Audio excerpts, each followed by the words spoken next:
Donc, nous accueillons Emmanuelle Straub et Mélanie Pinault.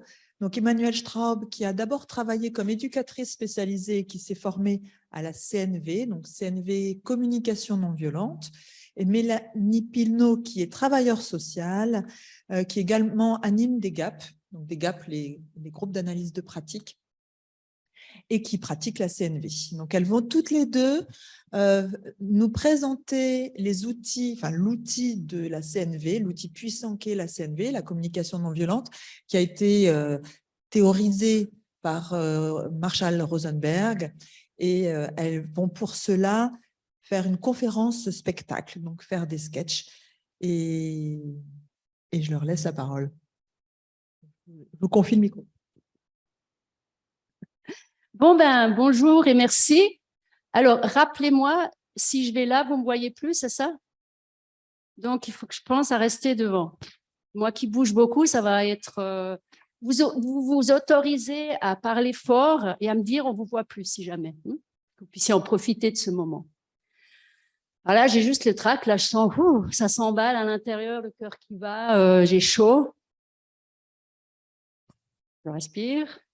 Donc, moi, je suis très contente de vous présenter la communication non violente sous forme de sketch, parce que pour moi, je trouve ça beaucoup plus parlant. Et en plus, j'adore faire ça. J'adore les créer, j'adore les jouer. En même temps, on a besoin, enfin, en tout cas, on a besoin de votre indulgence, parce que normalement, on a du matériel. Là, on va avoir en même temps les micros à porter, donc peut-être qu'il y aura des petits dérapages. Et que si par moment on parle trop fort, parce que quand dans certains sketchs on élève la voix, peut-être que ça va vous crier un peu dans les oreilles. Et aussi, on s'est rendu compte que par le track, par moment, tout d'un coup, on a un blanc dans les sketchs. On n'est pas des comédiennes professionnelles, même si on aime ça. Et donc, voilà, soit on reprendra vite le sketch, on le reprend, enfin, que vous ayez un peu d'indulgence. Vous n'êtes pas trop nombreux, donc ça détend déjà l'atmosphère, vous n'êtes pas à 300. Mais en même temps, je suis très contente parce que j'ai eu beaucoup de plaisir à préparer tout ça et merci de nous avoir invités, vraiment. Est-ce que tu veux dire quelque chose, Mélanie? Ah, enfin, aussi, je sens que je tremble un peu à l'intérieur et que j'ai envie de commencer pour être dedans. Ok. Alors, comment ça va se passer? On va vous présenter 3 situations de la vie des soignants, avec des patients, aussi entre soignants.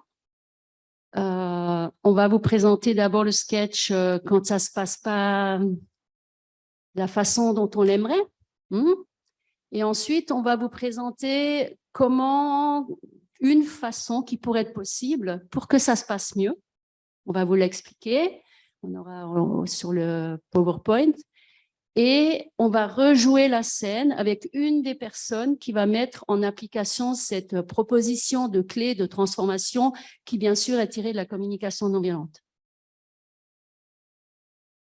Ensuite, après le premier sketch, après la première histoire, je vais prendre un moment pour vous présenter très brièvement les 6 points du processus de communication non violente.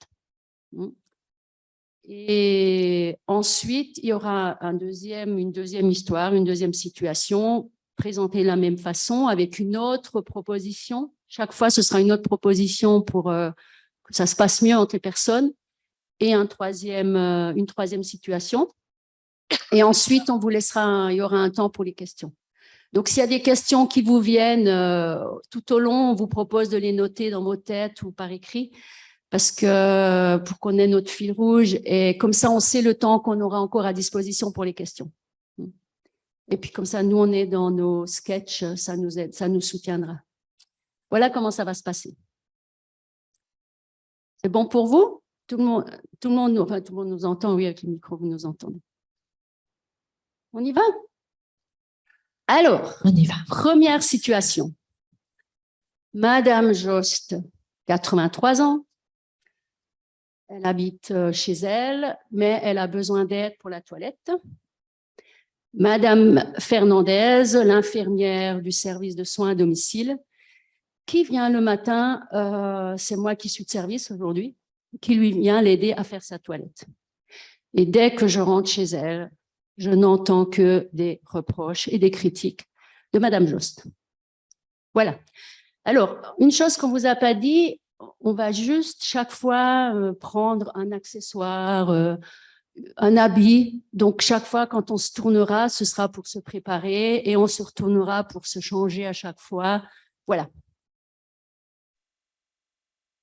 Bonjour, Madame Jost. Comment allez-vous ce matin? C'est toujours la même chose avec vous. Vous avez vu l'heure? Les 8h02, pas capable d'arriver à l'heure. Vous croyez que vous allez garder votre travail? Ces étrangères. Hein.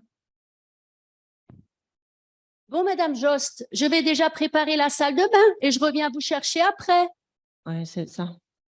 Allez fouiller dans mes affaires.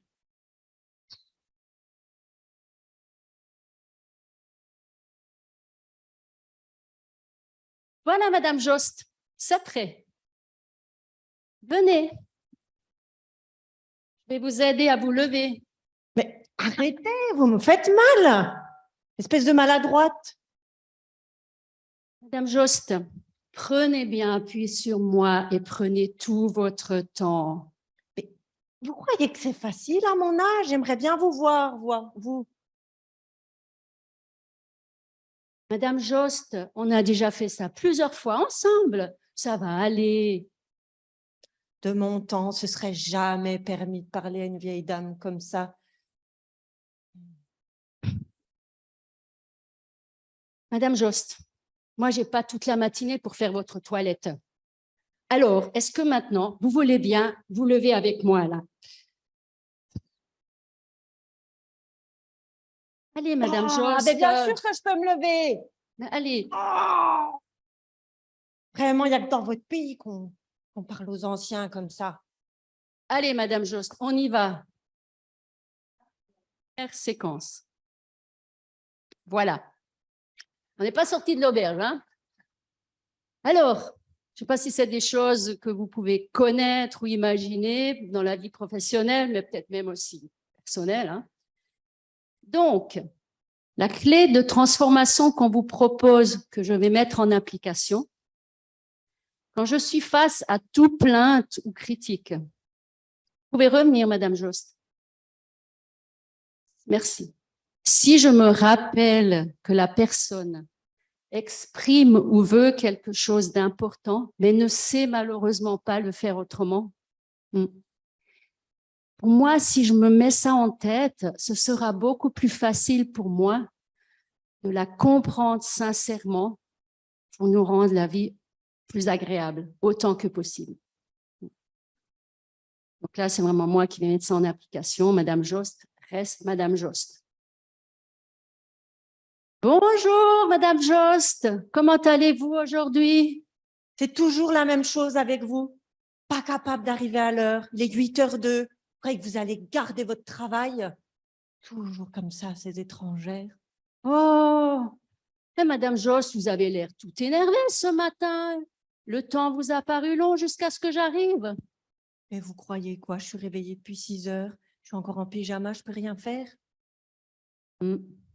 Oui, je peux comprendre. Ça ne doit pas être facile de ne plus avoir toute votre autonomie. Bon, Madame Jost, je vais déjà préparer la salle de bain et je reviens vous chercher après. C'est ça. Et fouiller dans mes affaires. Oh, mais on pourrait faire autrement aujourd'hui. Venez avec moi, je vous installe sur la chaise à la salle de bain et comme ça, vous pouvez voir ce que je fais. Ça vous va? Comme vous voulez. Venez, Madame Jost. Je vais prendre votre bras, je vais vous aider à vous lever. Ah, mais arrêtez, vous me faites mal. Espèce de maladroite. Là, elle m'énerve. Hein. Je fais tout pour faire attention à elle et vous voyez le résultat. Et en même temps, si je ne fais pas attention à chercher à la comprendre, ça va juste être pire.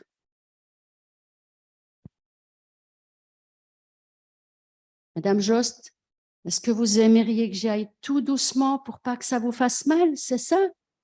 Ah, vous croyez que c'est facile à mon âge? J'aimerais bien vous y voir, vous. En fait, je crois que je peux imaginer. Ça me rappelle ma grand-mère. Ouais. Vous savez, moi, ça me faisait de la peine quand je voyais qu'avec ses douleurs, elle avait de moins en moins envie de faire des choses avec toutes ces douleurs qu'elle avait.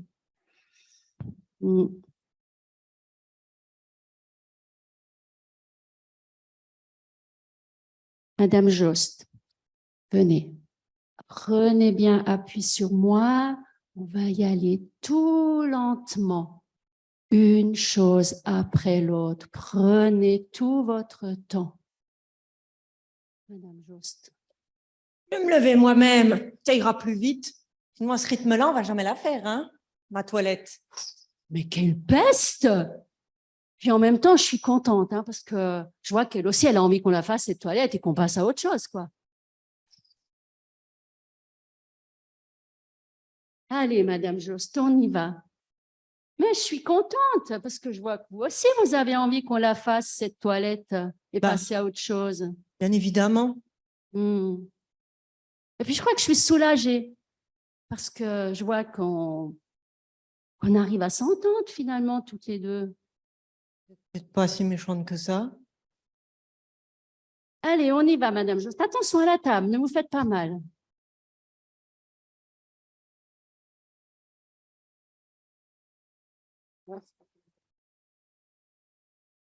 Voilà. Donc, voilà une possibilité où ça peut être un peu plus agréable, confortable. Hein. Ce n'est pas gagné, mais c'était une possibilité. Donc, avant de passer aux situations suivantes, je vais prendre un moment pour vous présenter très brièvement ces points que contient ce processus de communication non violente. Moi, je préfère l'appeler un processus. Tu peux avancer un petit coup pour qu'on enlève juste... Merci. Je préfère l'appeler un processus qu'un outil, parce qu'au début, quand j'ai découvert la communication non violente, je croyais aussi que c'était un outil, une technique. Et ce qui fait que je suis devant vous aujourd'hui, c'est que j'ai découvert que c'était un mode, une leçon de vie, un art de vivre qui permet vraiment d'être en relation avec soi et les autres d'une toute autre façon. Et moi, ça a complètement changé ma vie. D'ailleurs, c'est comme ça que j'ai arrêté mon métier d'éducatrice.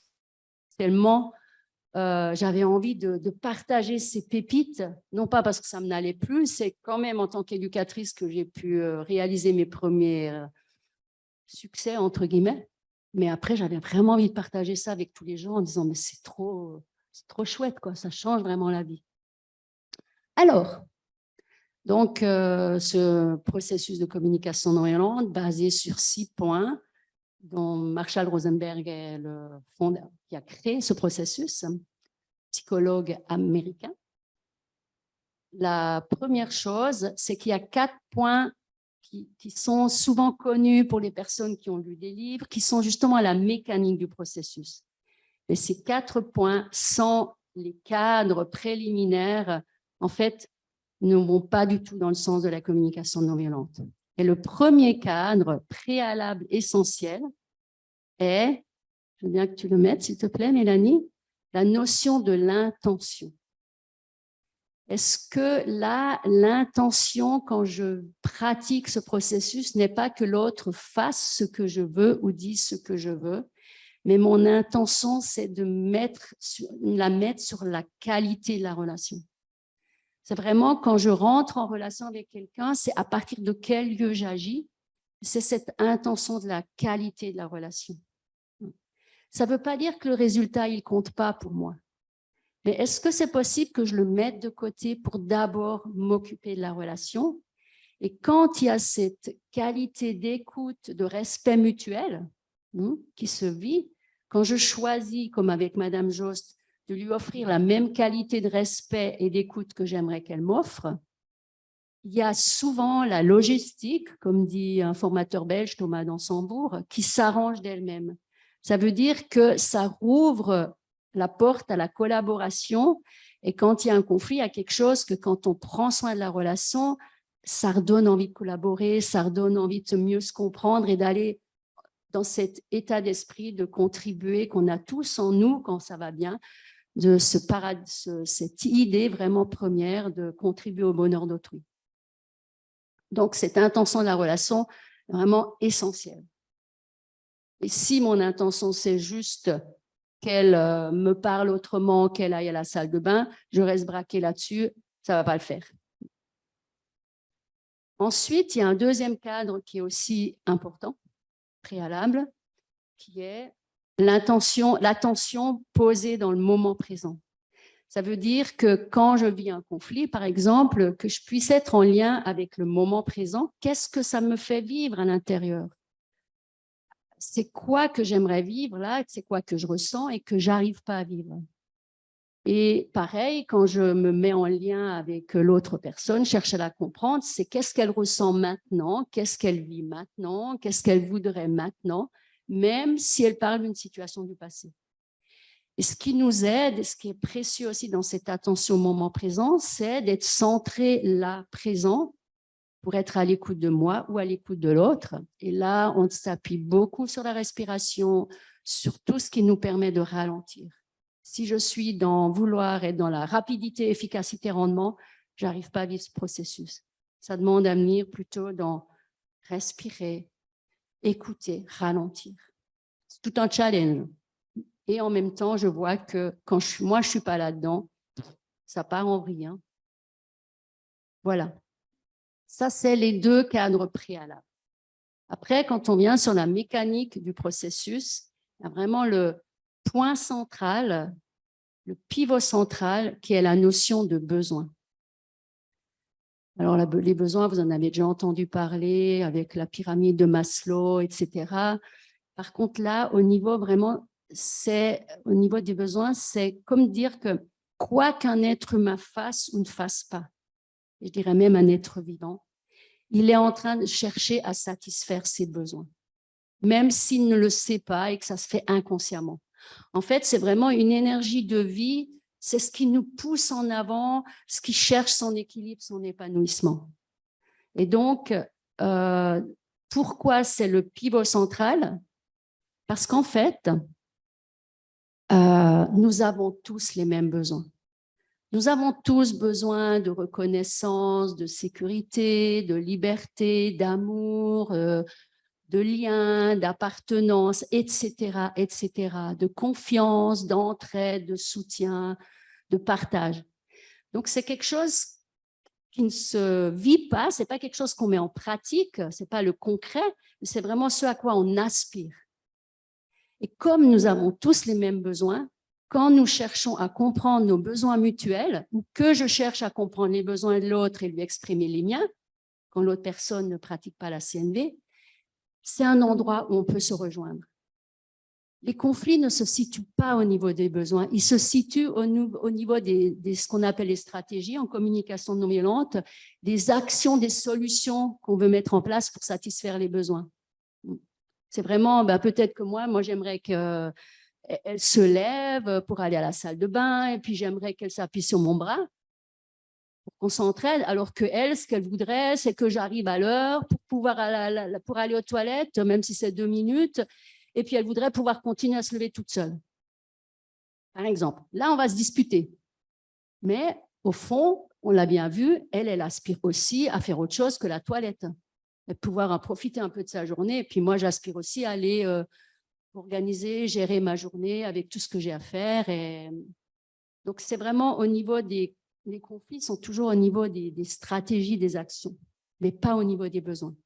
Donc, c'est pour ça que c'est vraiment la clé, c'est constamment aller chercher à comprendre, mais c'est quoi le besoin que l'autre cherche à satisfaire, même si je ne suis pas d'accord avec sa solution, et c'est quoi mes besoins à moi qui font que ça me stimule inconfortablement ou confortablement.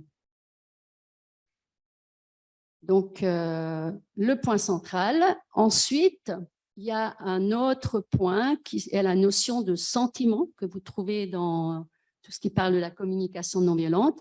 Alors, les sentiments, c'est quoi? Ça a été traduit de l'anglais feeling, mais en fait, ça représente plus que le mot sentiment. C'est un indicateur émotionnel et corporel. Ça prend le ressenti corporel et émotionnel de ce que je vis à l'intérieur ou de ce que vit l'autre. Quand ils sont agréables, en fait, c'est ressenti, c'est que nos besoins sont satisfaits. Quand ils sont désagréables, c'est qu'ils sont insatisfaits.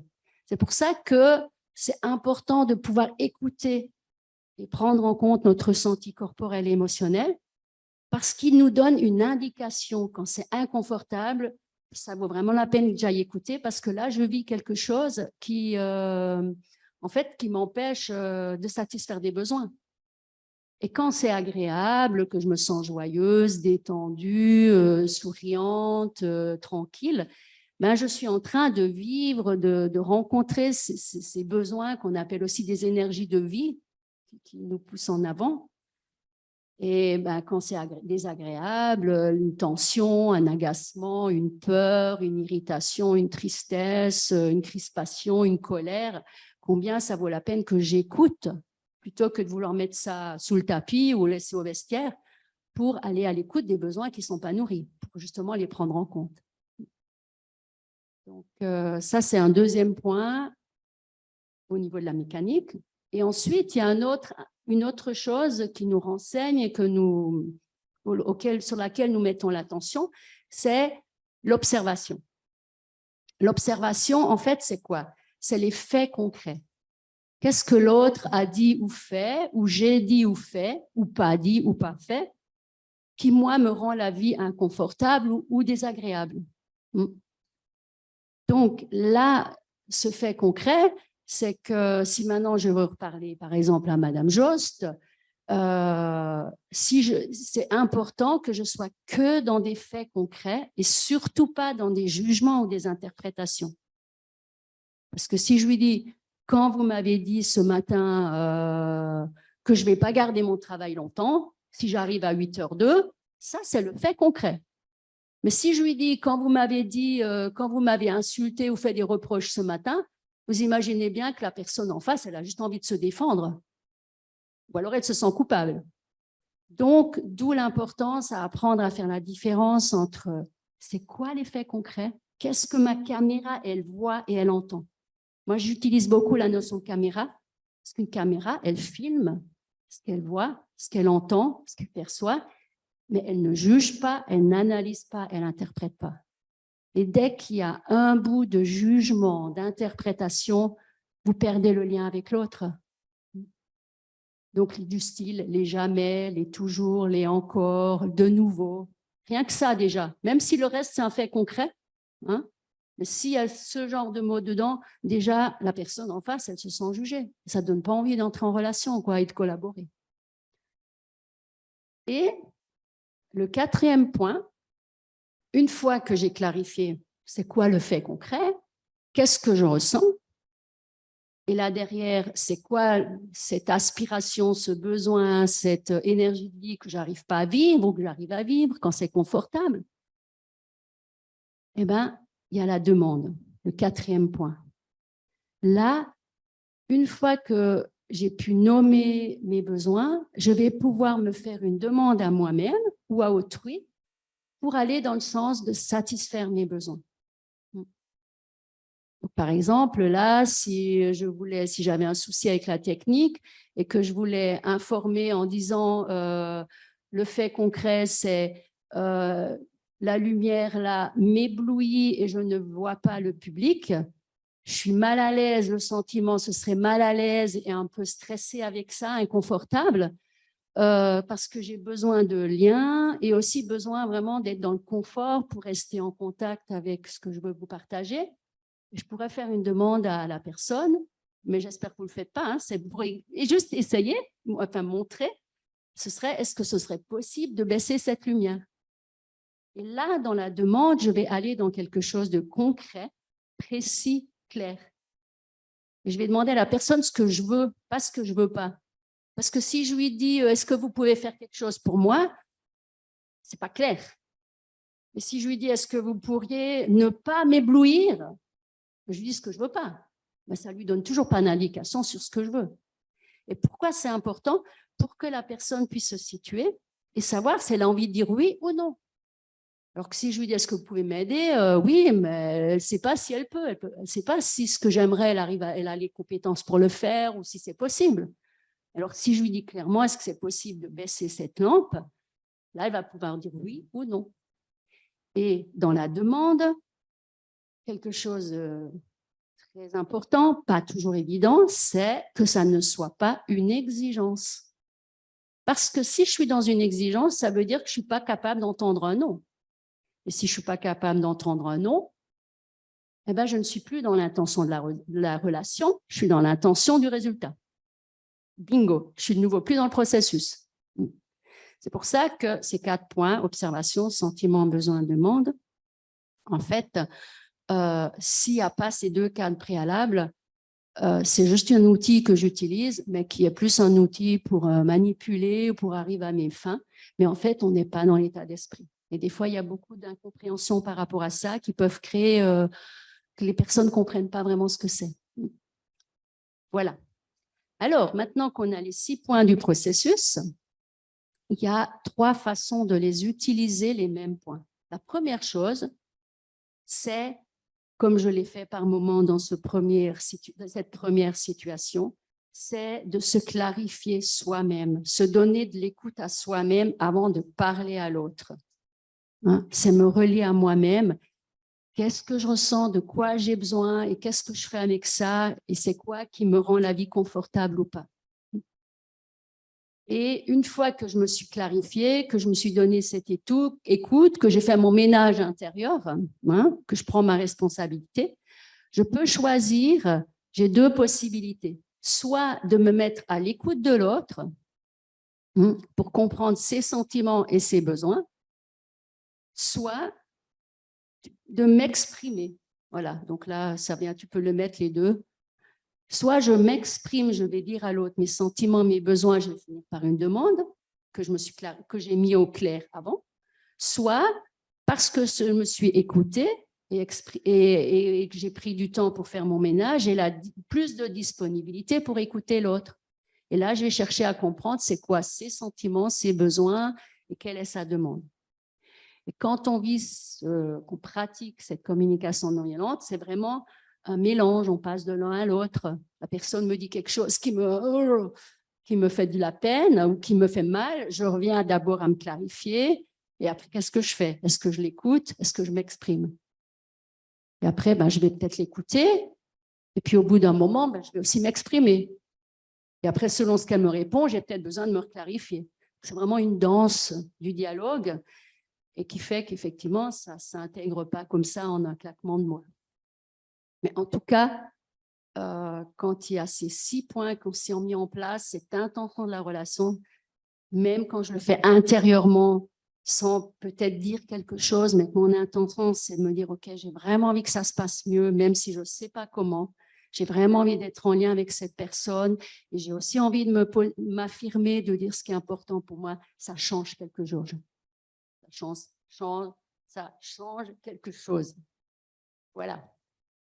Pour vous donner un aperçu théorique, là, parce que vraiment, ça se vit. Hein, cette communication non violente, déjà des points de ce que j'ai découvert avec Marshall Rosenberg. Merci. Si vous avez des questions, je vous les laisse pour la fin. Et on va passer à la deuxième situation. Donc, Madame Jost. Non, Zimmermann. C'était tout à l'heure. Moi, je m'appelle Zimmermann, moi. Donc, Madame Zimmermann, 93 ans, est hospitalisée pour une pneumonie. Elle vit en maison de retraite. Elle est un petit peu perdue dans son monde. Et la veille, elle a enlevé sa perfusion. Elle était agitée. Et le médecin décide donc de stopper la perfusion et lui donne à la place un traitement Péros assez fort. Donc, l'infirmière Séverine, moi-même, est un peu pressée parce qu'elle a 13 patients à voir pour donner les médicaments. Elle doit lui donner un antibiotique, des calmants pour son agitation. Bonsoir, Madame Jost. Madame Zimmermann, pardon. Bonjour, Madame Zimmermann. C'est l'heure de prendre vos médicaments. Bonsoir. Comment allez-vous? Bonsoir, Madame Séverine. Pour soigner vos poumons. Mais je n'en ai pas besoin. Non, non. Laissez-moi tranquille. Madame Zimmermann, c'est le médecin qui les a prescrits. C'est Mes pour- poumons vont très bien. Prenez-les vous-même. Le médecin les a prescrits, c'est pour vous permettre de guérir. Et puis, plus vous les prenez vite, et plus vite vous sortirez de l'hôpital. Mais je n'en ai pas besoin. Je ne veux pas tous ces médicaments. Bon, mais c'est bien parce que c'est vous.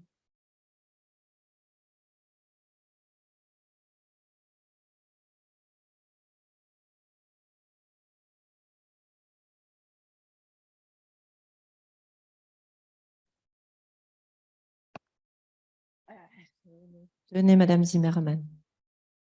Encore ceux-là à prendre. Mais allez-vous-en, je ne veux pas prendre tous ces médicaments. Vous allez m'empoisonner à force.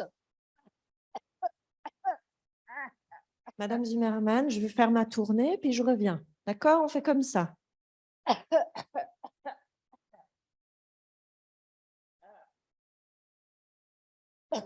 Madame Zimmermann, me revoilà. Voilà la suite de vos médicaments. C'est important de les prendre. Ça va vous remettre d'aplomb. Tenez.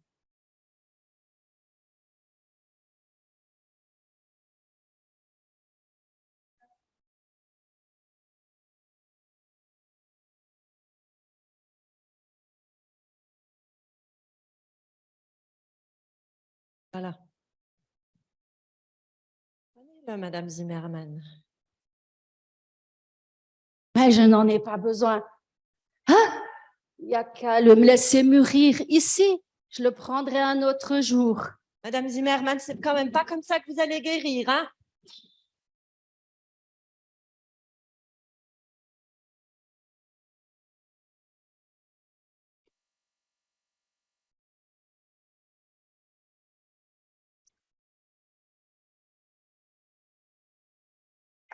Voilà.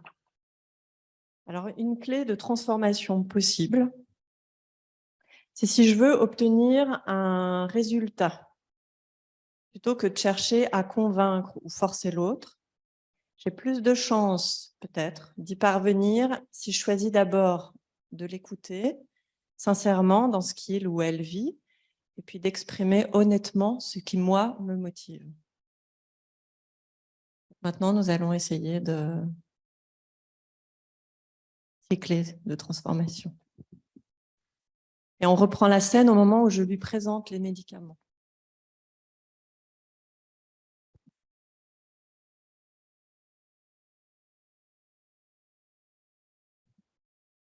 Tenez, Madame Zimmermann, vos médicaments. Non, non, je ne veux pas prendre ça. J'en ai pas besoin. Laissez-moi tranquille, mes poumons vont très bien. Prenez-les vous-même. J'ai l'impression, Madame Zimmermann, qu'aujourd'hui, là, maintenant, vous aimeriez faire ce qui est bon pour vous. C'est ça? Mais tout, je vais très bien. J'ai pas besoin de tous ces médicaments. Et puis, peut-être que... Enfin, j'ai l'impression que vous ne savez pas pourquoi, peut-être. Vous prenez ces médicaments et puis vous aimeriez sûrement qu'on vous demande votre avis. C'est ça? Évidemment. Je sais encore comment je m'appelle. Je ne suis pas complètement sénile. Est-ce que vous aimeriez que je vous explique pourquoi vous devez prendre ces médicaments? On verra bien. Donc, le blanc, là, je le pose, hein, le blanc, le gros. Celui-là, c'est un antibiotique. C'est pour permettre de faire face à l'infection. Et puis, parce que c'est pour vos poumons. C'est pour ça que vous êtes ici. La douleur au niveau des poumons et puis la difficulté à respirer. Est-ce que c'est plus clair pour vous? Vous croyez vraiment que ça va m'aider? Moi, je pense que ça peut vraiment vous aider. C'est le médecin, vous savez, qui les a prescrits. Et puis, moi, j'ai confiance dans les compétences du médecin. Ah. Bon, d'accord. Mais il est trop gros. Moi, je ne peux pas avaler ça. Oui, c'est sûr. Qu'est-ce que vous en pensez? On le coupe en deux Ou bien, je peux vous le broyer dans la compote que vous aimez bien. Ouais.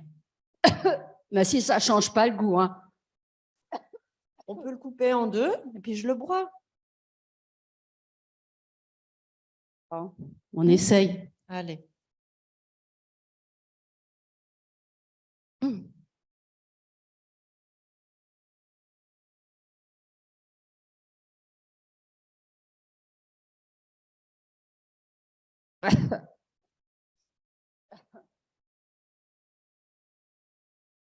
Et il y a l'autre là aussi. Le rouge.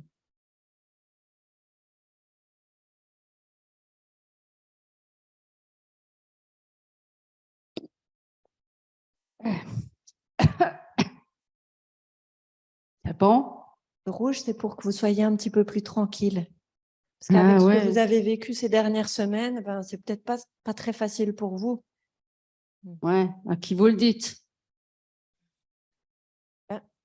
Madame Zimmermann, je suis bien contente d'avoir échangé avec vous ce matin. Je crois que ça en valait la peine. C'est pas tout le monde, hein, qui fait attention à moi comme ça.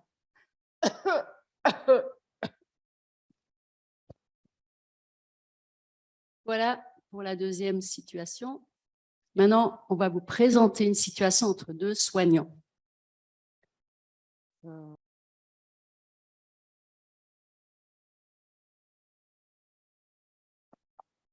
Donc, là, nous sommes en lien avec deux infirmières, Pascaline, Josiane, service des urgences. Il y a eu une consultation pour M. Kempf. Le choix du médecin, c'est qu'il soit hospitalisé au service d'urologie. J'ai appelé le service il y a à peu près 50 minutes, 1 heure. Ils ne l'ont toujours pas cherché. Puis mon collègue est dans la salle de soins en train de préparer du matériel et moi j'arrive.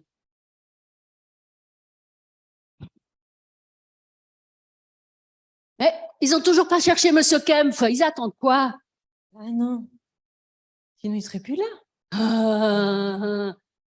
Mais écoute, ça fait des plombes que je les ai appelés. Ils attendent quoi? Une invitation spéciale? Mais tu es toujours pressé. Ils font ce qu'ils peuvent. Ah ben ça, c'est pas sûr, hein. Et puis moi, je ne peux pas préparer le box, je ne peux rien faire. Donc, est-ce que tu pourrais les appeler pour qu'ils viennent le chercher? Je ne vois pas à quoi ça va servir. Ça va pas aller plus vite. Oui, mais bon, moi, j'arrive pas à avancer, quoi. Alors, tu n'as qu'à l'amener au service, et puis comme ça, moi, pendant ce temps, je peux nettoyer le box. Tu veux bien, s'il te plaît, tu l'amènes, et puis c'est bon, quoi. Ah ben non, c'est pas mon boulot, c'est à eux de le faire, ça va. Ah ben bon. oui. Surtout, ne te fatigue pas trop, hein, parce qu'éventuellement, tu pourrais être un peu fatigué si tu te donnais de la peine. Je te jure, le minimum syndical, madame. Oh, on se calme, tu me parles pas comme ça. Si tu es pressé, tu vas toi-même, tu bouges ton cul. Ah ben voilà, c'est toujours la même chose. Ah, il n'y a que moi qui me démène ici, franchement, pour que ça se passe un peu mieux. Ça fait chier de bosser avec des gens comme toi, franchement, parce qu'alors l'entraide, tu connais pas. Et puis te bouger le cul non plus, hein. Non, mais tu t'entends comment tu me parles là? Hein? T'es vraiment trop conne avec tes airs supérieurs là, à croire qu'il y a que toi qui bosse et qui trime dans ce service, va. Ah ben oui, effectivement. Bon ben voilà. J'essaye de me recalmer là. Donc, j'imagine que vous aimeriez bien savoir comment dans le feu de l'action c'est possible que ça se passe quand même un peu mieux entre collègues. Et d'expérience, je dirais que ce n'est pas évident quand c'est dans le feu de l'action que ça se passe mieux. Parce qu'en fait, déjà, ce n'est pas évident d'intégrer ce processus. Et alors, quand ça vient toucher sur des points sensibles ou quand je suis fatiguée ou dépassée, c'est beaucoup plus difficile de mettre en pratique. Et moi, dans ma propre vie, encore des endroits, je n'y arrive pas.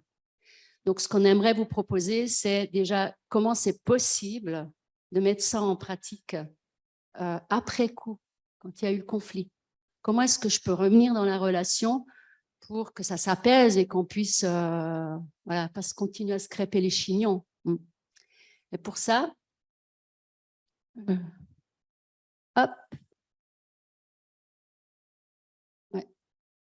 La possibilité, qui pour moi est vraiment une voie royale, je trouve, c'est qu'après un conflit, revenir vers l'autre en reconnaissant humblement et sincèrement ma part de responsabilité,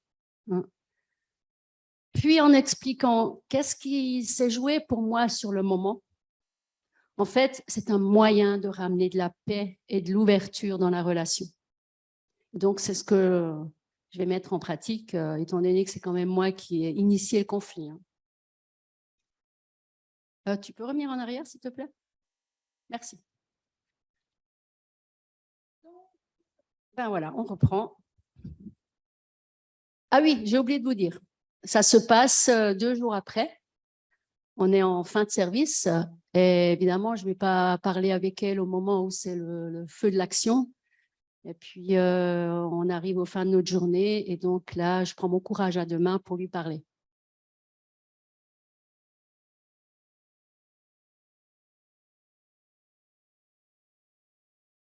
Pascaline, je ne suis pas très confortable de comment je t'ai parlé il y a 2 jours. J'aimerais bien savoir si tu serais prête à ce qu'on prenne un moment ensemble. Ah ouais, ça, t'es allé fort, ouais. 5 minutes maximum. Ok, merci.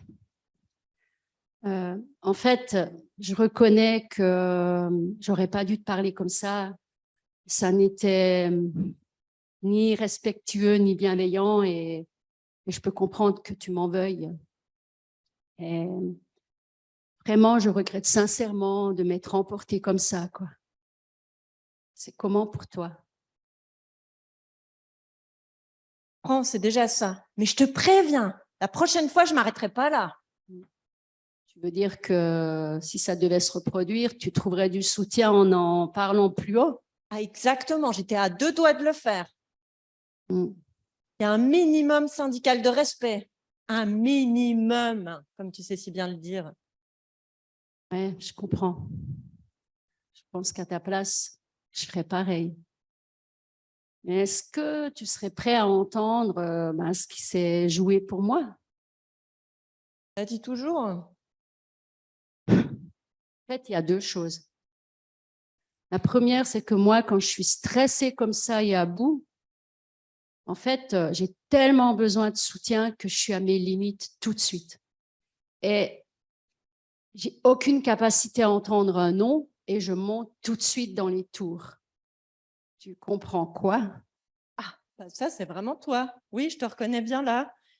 Mais pour moi, c'est insupportable. Avec tes tons, ton air supérieur. Moi, ça me donne juste pas envie d'aller dans ton sens. Donc, est-ce que ce que tu veux dire, c'est que tu aimerais que je me rende compte de l'impact que ça a sur les autres? C'est juste évident. Et que quand je te parle comme ça, tu n'as juste pas envie de dire oui. C'est juste évident. Je peux comprendre aussi là. Et en même temps, il y a autre chose. Quand on est dans ces moments de flux tendu là, et puis qu'on manque de moyens, moi, c'est tellement important pour moi qu'on s'entraide et puis pour que qu'on trouve des solutions pour que ça se passe mieux. Et ça, je ne le sens pas avec toi. Et ça m'insupporte, moi. Tu entends quoi? Moi, je comprends que tu voudrais que je me démène comme toi, qui t'a tombé par terre. Ah, mais tu peux toujours rêver. Elle m'énerve. Je respire parce que sinon, j'ai une voix lui sauter à la gorge, quoi. Allez, détends-toi, Emmanuel. Détends-toi, Josiane.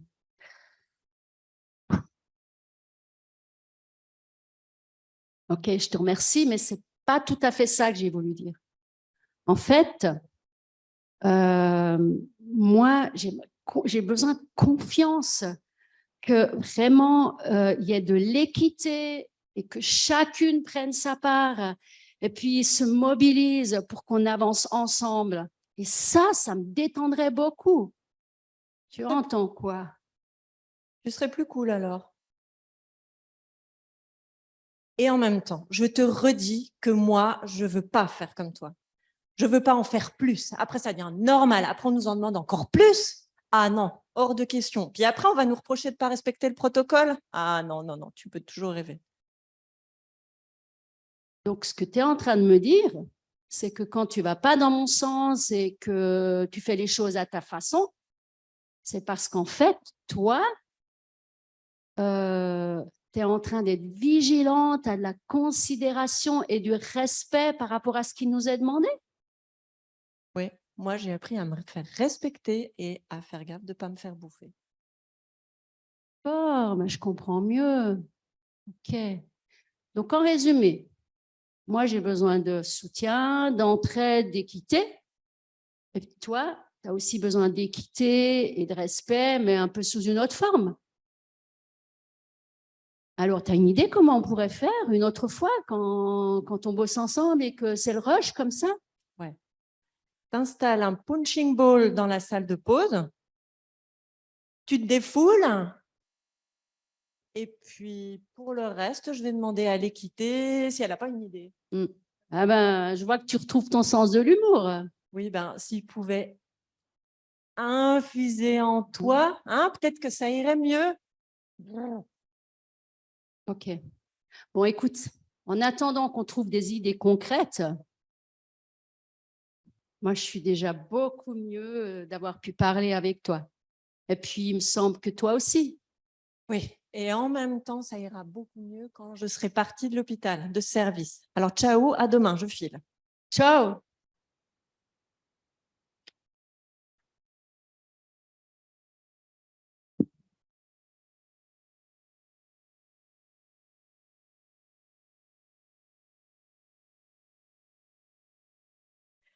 Je vois qu'il est déjà midi. J'aimerais quand même tenir compte du temps que nous avons à disposition.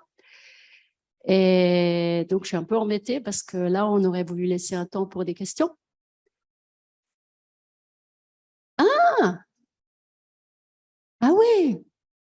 Cool! Allez. Mais moi, je termine le service à midi, moi. Et puis, elle est partie. Puis c'est Ok. elle qui dit que n'en faut pas une. Ouais. Ah, mais Ah, la détends-toi. coopération, elle connaît pas. Josiane, détends-toi. Je respire. Heureusement que vous êtes là. Hein. Alors, en fait, en plus, on allait vous squeezer un bout d'un sketch parce qu'on s'est dit, bon, ben, là, c'est la possibilité après coup. Hein. Et là, vraiment, j'ai envie de vous parler d'expérience. Le nombre de situations, ça a rouvert des relations quand j'ai pu vraiment, et peut-être vous le savez aussi, quand quelqu'un vient vous dire, je suis désolée, j'aurais pas eu à réagir comme ça ouvre des portes, quoi. Ça demande d'être humble et de vraiment reconnaître sa part de responsabilité. Maintenant, j'imagine que vous aimeriez peut-être quand même savoir, ouais, mais si j'ai les moyens, est-ce que vous ne pourrez pas juste éviter que ça monte en tension comme ça et dans le feu de l'action, est-ce que ce n'est pas possible? Donc, on va vous proposer une possibilité quand j'arrive dans mon côté énervé, speed, à bout. Et là, l'idée, c'est en faisant, si je fais une demande claire, précise à Pascaline et motivée par ce qui se joue en moi, ce qui se passe en moi, j'ai plus de chances qu'elle s'ouvre à collaborer que si je suis, comme tout à l'heure, dans les exigences et les critiques. Ça ne règle pas tout, mais c'est peut-être une possibilité. Donc, c'est ce qu'on va vous proposer là. Monsieur Kempf, il est toujours là, ils ne l'ont toujours pas cherché. Ben, apparemment non, sinon il ne serait plus là. Écoute, vraiment, je ne suis pas d'humeur à rigoler. Je suis complètement stressée, dépassée. Et puis là, j'arrive pas à avancer, à préparer le box s'il est là. Est-ce que tu pourrais pas leur téléphoner pour qu'ils viennent le chercher? À mon avis, ça ne va pas servir à grand-chose. S'ils avaient le temps, ils seraient déjà venus. Oui, mais bon, ça fait au moins 50 minutes que je les ai appelés et moi, j'arrive pas à avancer, quoi. Alors, moi, j'ai vraiment besoin de soutien, je me sens stressée. Alors, je sais pas, je sais que c'est pas notre boulot, je sais, mais est-ce que tu pourrais pas l'amener, s'il te plaît, au service et puis comme ça, moi, je peux avancer, quoi. On a déjà assez à faire ici. Non, c'est à eux de venir, là. Ouais, je sais, c'est pas l'idéal. Et en même temps, là, moi, je suis stressée. Ça permettrait de fluidifier les choses. Et puis, je pourrais préparer le box pour le prochain patient. Et je serais pas autant en apnée comme ça. Bon, écoute, moi, je veux bien le faire. Moi, ça me gêne pas. Et puis, tu prends le relais pendant ce temps? C'est toi qui décides. J'espère juste que tu n'auras pas des soucis après. Super, mais écoute, tout va bien. Et je gère, t'inquiète, je gère. c'est ça, elle gère.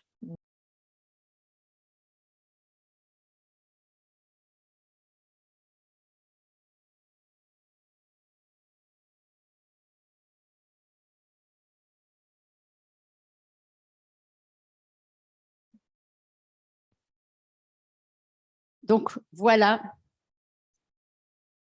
autant que possible, si je veux pas que ça monte autant dans les tours. Alors, ben merci. Merci de vos rires, merci de vos applaudissements.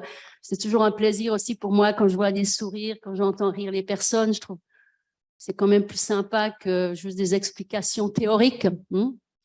Je vous remercie pour ce challenge d'avoir présenté la communication non violente comme processus et non pas comme outil, comme je l'ai dit en introduction, comme processus en 1h30. Donc, vous avez bien compris que les modules de base, c'était 6 jours. Donc, vous voyez bien que là, c'était un sacré challenge. Donc, c'est pour vous donner envie d'aller voir ce que c'est ces 3 modules et peut-être de lire le livre de Marshall Rosenberg ou d'autres comme Mélanie vient de nous proposer. Merci à toutes les deux.